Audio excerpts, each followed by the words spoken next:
मैं भारत का PM series के चौथे एपिसोड में मोरारजी देसाई के किस्से की बात करने वाला हूं आज इस वीडियो में। ये भारत पीएम सीरीज है जो भारत के पहले प्रधानमंत्री श्री जवाहरलाल नेहरू से लेकर श्री नरेंद्र मोदी तक की है। आप सभी एपिसोड चैनल में जाके देख सकते हैं या इस वीडियो के डिस्क्रिप्शन में आपको लिंक मिलेगी, उस लिंक के जरिए देख सकते हैं। नमस्कार दोस्तों, आपके अपने चैनल सोलर स्टोरी में आपका स्वागत है। इस चैनल को आप सब्सक्राइब कर देना मेरे भाइयों और बहनों। चलो मैं इस वीडियो को शुरू से शुरू करता हूँ। प्रधानमंत्री की कुर्सी तक कैसे पहुंचे और आपातकाल के बाद इंदिरा की हार, पीएम के लिए एक अनार, 100 बीमार। करीब 2 साल के आपातकाल के बाद पीएम इंदिरा गांधी ने 1977 में आम चुनाव कराए थे। इंदिरा को सत्ता से हटाने के लिए जल्दबाजी में एक हुए विपक्षी नेताओं वाले जनता पार्टी गठबंधन को कुल 345 सीटें मिली थी और देश में पहली बार गैर कांग्रेसी सरकार बनने जा रही थी। इस देश में उस समय रिपोर्टिंग करने वाले वरिष्ठ पत्रकार अखिल राज बताते हैं कि ये एक सामूहिक जीत थी। हर पार्टी का नेता प्रधानमंत्री बनना चाहता था, हर कोई प्रधानमंत्री। हालात एक अनार 100 बीमार जैसे हो गए थे और पीएम पद के लिए मुख्य रूप से मोरारजी देसाई यानी बाबू जगजीवन राम, चौधरी चरण सिंह और चंद्रशेखर ने दावा किया था। लेकिन मोरारजी देसाई तीसरी बार पीएम बनने का ख्वाब देख रहे थे। उन्होंने नेहरू और शास्त्री के निधन के बाद भी दावा किया था, लेकिन हर बार कांग्रेस सिंडिकेट के हाथों उनकी हार हुई थी और जनता पार्टी में भले ही सिंडिकेट नहीं था लेकिन वहां से टूट कर आए नेता जरूर थे। जगजीवन राम का दावा है, मेरे इस्तीफे से कांग्रेस हारी है इसलिए मैं पीएम बनूंगा।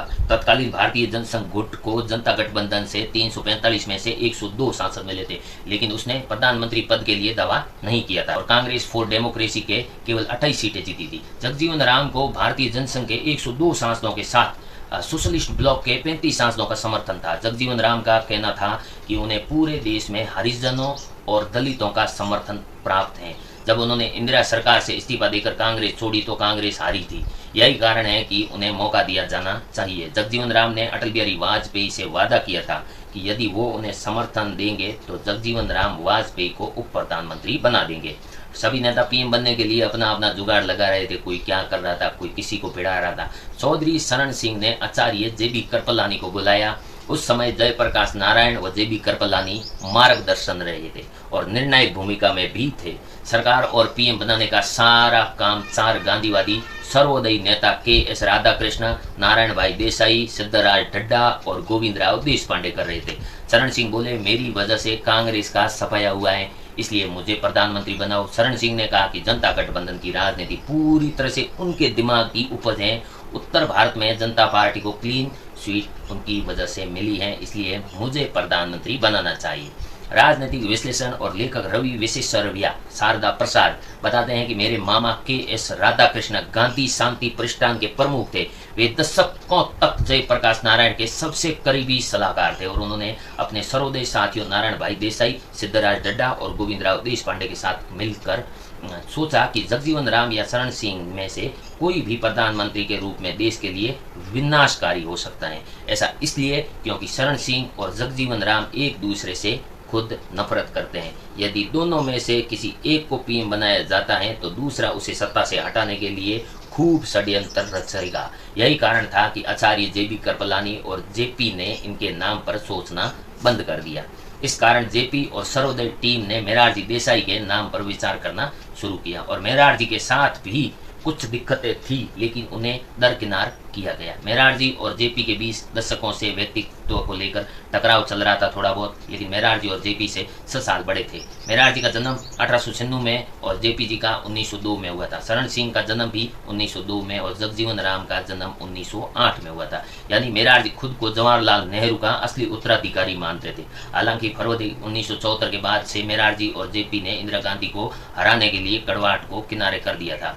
राजनीतिक विश्लेषण और लेखक रवि विशेषरविया शारदा प्रसाद बताते हैं कि सर्वोदय गांधीवादी चौकड़ी थी।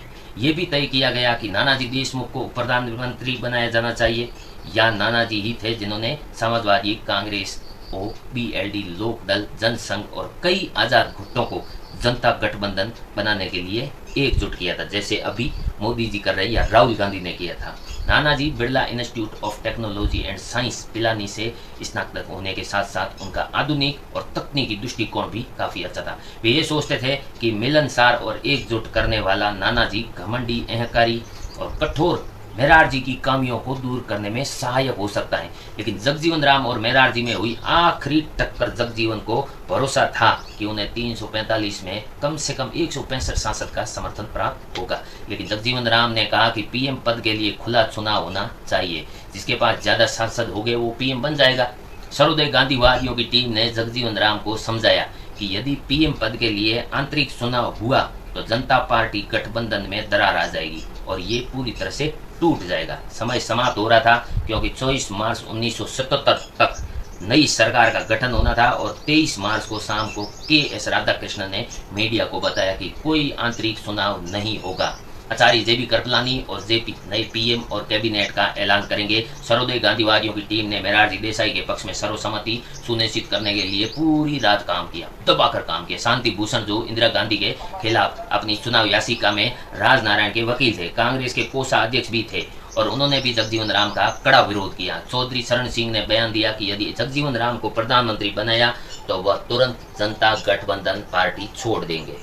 इसके बाद भारतीय जनसंघ के लाल कृष्ण आडवाणी से मुलाकात की गई और आडवाणी ने उन्हें बताया कि जनसंघ समूह जगजीवन राम का समर्थन केवल इसलिए कर रहा है क्योंकि उन्हें लगता है कि यह वह जेपी की पसंद है। और चारों ने जनसंघ गुट को 3 वरिष्ठ कैबिनेट पदों की पेशकश की है। आरएसएस के नानाजी देशमुख को उप प्रधानमंत्री बनाने की बात कही। जगजीवन राम को इन घटनाक्रम की जानकारी नहीं थी। वे जिन्हें अपना समर्थन मान रहे थे वे रातों रात मोरारजी के साथ खड़े हो गए। इस तरह वे बाबू जगजीवन राम, चौधरी शरण सिंह और चंद्रशेखर को पछाड़कर मोरारजी देसाई पीएम बन गए। जब एक रो अधिकारी की पीएम मोरारजी से मुठभेड़ हुई और मोरारजी देसाई एक अड़ियल पीएम थे, उन्हें लेकर रो के अफसर सतर्क रहते थे। बी.एन. रमन अपनी किताब काउबॉयज ऑफ रो में लिखते हैं कि मोरारजी देसाई यूके और फ्रांस की यात्रा पर आए थे। लंदन में उन्होंने रॉ के स्टेशन चीफ से उनके काम के बारे में पूछा। रॉ ऑफिसर ने एक रिटर्न डिटेल नोट बनाया ताकि वो यूके में रॉ के कॉमन काम के बारे में जान सके। लेकिन मोरारजी ने वो नोट अपनी जेब में ही रख लिया और कहा मैं इसे वापसी की फ्लाइट के दौरान विमान में बैठकर पढ़ूंगा। तब ऑफिसर ने कहा कि सर इसे पढ़कर तुरंत वापस करना होगा, इस नोट में बेहद सेंसिटिव जानकारी है, आप ऐसा नहीं कर सकते। तो मोरारजी ने नाराजगी दिखाते हुए कहा मैं बम्बई प्रांत का सीएम रह चुका हूँ, दिल्ली में कई सालों तक केंद्रीय मंत्री रह चुका हूँ, तुमसे ज्यादा अच्छे से जानता हूँ, मुझे सिक्योरिटी के बारे में मत सिखाओ। अफसर अड़ा रहा क्योंकि वो भी एक अड़ियल था, उसे वो नोट वापस चाहिए था। आखिरकार आंखों से नाराजगी जताते हुए मोरारजी ने वो नोट जेब से निकालकर रॉ अफसर को दे दिया। बी रमन बताते हैं कि अफसर ने मुझे फ़ोन किया और बताया कि कैसे उसकी मुठभेड़ पीएम के साथ हुई और मैंने उस अफसर से कहा कि अगली बार पीएम आए तो उन्हें लिख कर कुछ ना दे, सब मौखिक रूप ही बताए जैसे हम और आप बात कर रहे हैं। बड़ भोलेपन का खामियाजा रॉ एजेंट को भुगतना पड़ा। बीबीसी के वरिष्ठ पत्रकार रेहान फाजल एक स्टोरी में लिखते हैं कि रॉ के जासूसों ने पता लगा लिया था कि पाकिस्तान कहूटा में परमाणु प्लांट लगा चुका है और एक रॉ एजेंट को 1977 में पाकिस्तान के कहूटा परमाणु प्लांट का डिजाइन भी मिल गया था। वो उसे $10,000 में भारत को बेचना चाहता था। तब पीएम मोरारजी देसाई ने इस डिजाइन को खरीदने की पेशकश ठुकरा दी थी, यानी मुझे नहीं चाहिए, मैं खुद करूंगा जो करूंगा। मोरारजी ने पाकिस्तान के राष्ट्रपति जनरल जिया उल हक को बड़बोलेपन में फोन करके बता दिया कि हमें आपके परमाणु प्लांट की पूरी जानकारी है।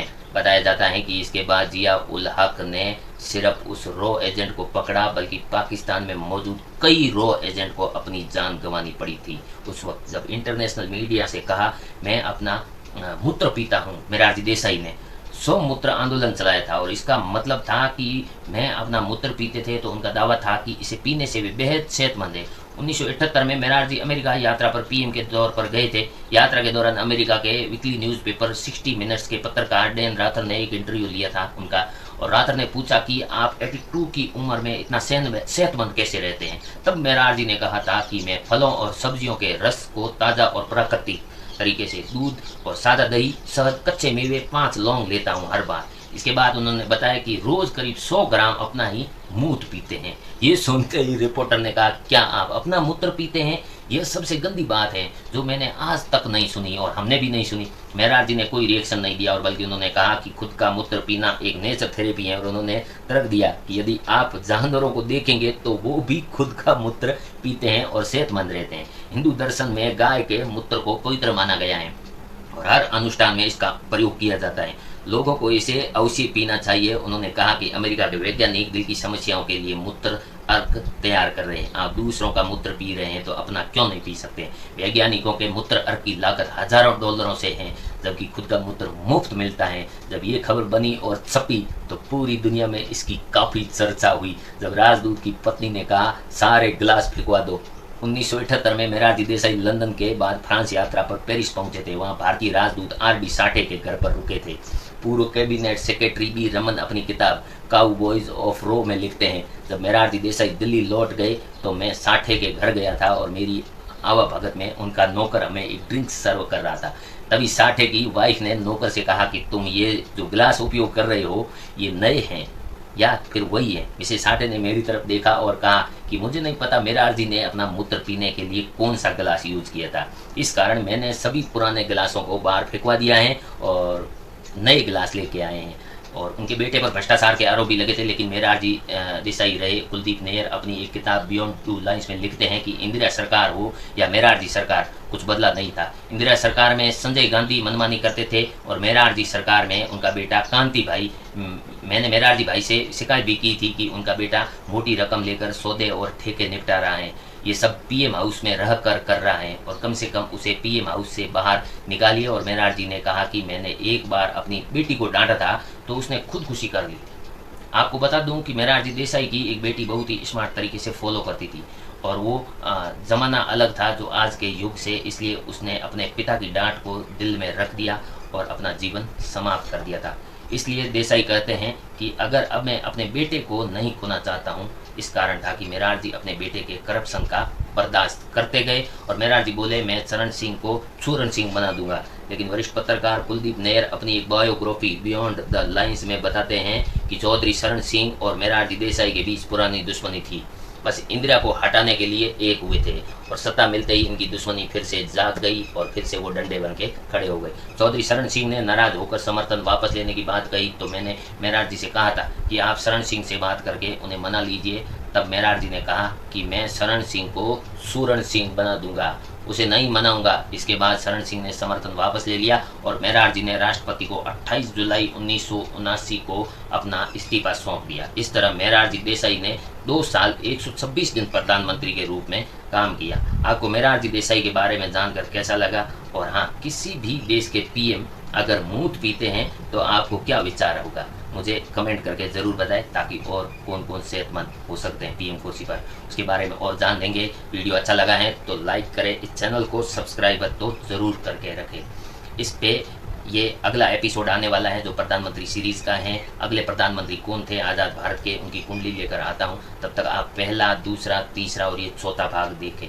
पहला, दूसरा, तीसरा देखने के लिए डिस्क्रिप्शन में लिंक है, क्लिक करके आप जाइए और देखिए। चैनल में जाके भी देख सकते हैं और इसी तरह मुझे सपोर्ट करते रहिए। और पंडित जवाहरलाल नेहरू से लेकर नरेंद्र मोदी तक, यानी इस देश को टोटल 15 प्रधानमंत्री मिले हैं। 15 ही प्रधानमंत्री के बारे में जानेंगे। और तब तक जय राम जी की बहुत बहुत धन्यवाद।